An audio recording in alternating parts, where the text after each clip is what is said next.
This is FirstCoast.tv. We find ourselves with Fred Blaz. Okay, Fred, you came all the way from Jacksonville here, and I guess the reason I brought you is because what's happening there affects us here too, because we're all a big family, at least a big military family. Now, there's a wall in Jacksonville for the veterans. What's the name of that wall? It's the Jacksonville Veterans Memorial Wall. And since when has it been there? It was built in 1995. And about how many vets would you say are on that wall? There's around 1,600, give or take. Okay. Now, what's the criteria to be on that wall? Well, supposedly, to be on the wall, you died in combat and you're from Jacksonville, but that criteria is kind of morphed into a different direction now. So some of the vets are having issues with the wall? Yes. Okay. And the main issue is what? The main issue is the criteria itself, because it's changed. Originally, it was for people who went to high school in Jacksonville or joined the military from Jacksonville, which would make Jacksonville their home of record. And now it's morphed into letting people get on the wall that aren't even from here, that were just simply stationed here. Some of them aren't even buried here in Jacksonville, they're buried where they're from. And they're also not just people who died in combat. They've made exceptions. They've got an individual on the wall who was shot in a domestic dispute up in New Hampshire, where he's also buried and where he's from. There's another individual who was shot outside of a nightclub in Colorado while he was on leave. There's people who died in car accidents.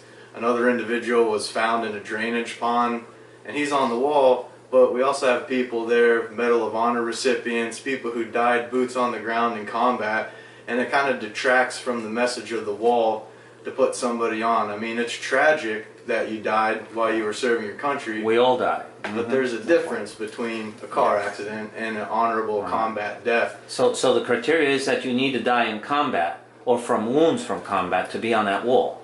That's what we would like the criteria to change to. Now it's just that you died while you're on active duty and that you served during a time of war. But technically, we haven't been at war since World War II, so they're using their criteria legally, but it doesn't make sense. And so, I also realized, looking into this story, that there's the name of one vet that keeps coming up.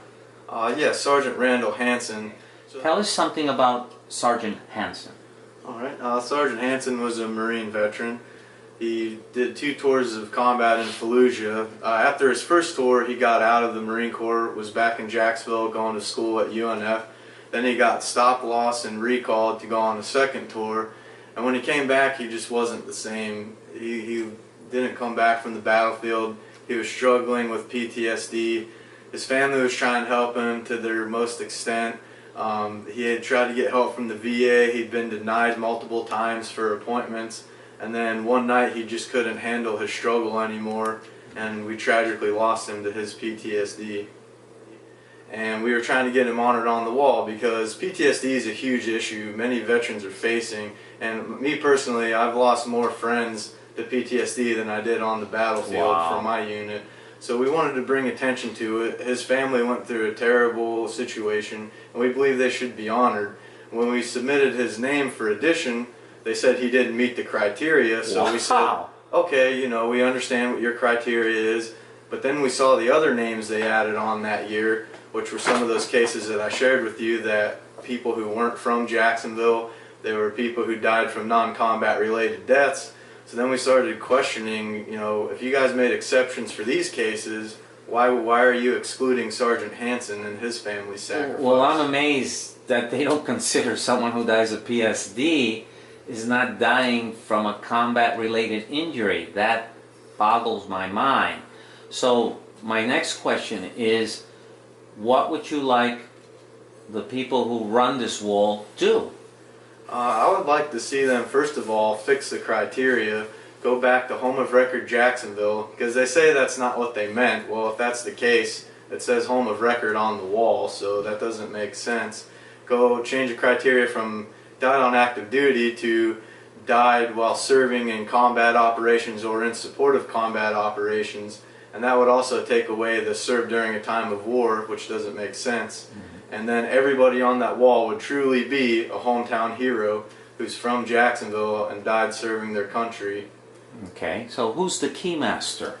Who's the one who can make that change? Well, right now it's really the people of Jacksonville and veterans coming together to bring integrity back to our wall, because the Department of Military and Veterans Affairs refuses to work with us to fix this criteria. Wow. I've also wrote letters to the mayor's office, to different city council members, and all but one have ignored me so far. And the one person who's willing to help can only do so much as one person. So it's up to us as a people to hold our politicians accountable and bring forth change. Okay. So to answer your question, the best bet would be pick up your phone, call the mayor's office, call the city council's office, send them letters, send them emails, because they can't ignore us forever if we come together. That's right. And where did you serve? I served in the Marine Corps, spent 6.5 years in, stationed out of Hawaii with 3rd Battalion, 3rd Marines, did 1 tour to Afghanistan, and then I spent 3 years on embassy security duty. All right. I thank you for your service, young man. Thank you. All right. Well, we'll spread the word around, and vets, if you're listening, or those who have family, friends who are veterans, it's it's a thing about respect here we're talking about. So pick up that phone and let us know what you think. Thank you again, my friend. Thank you for the opportunity. Good.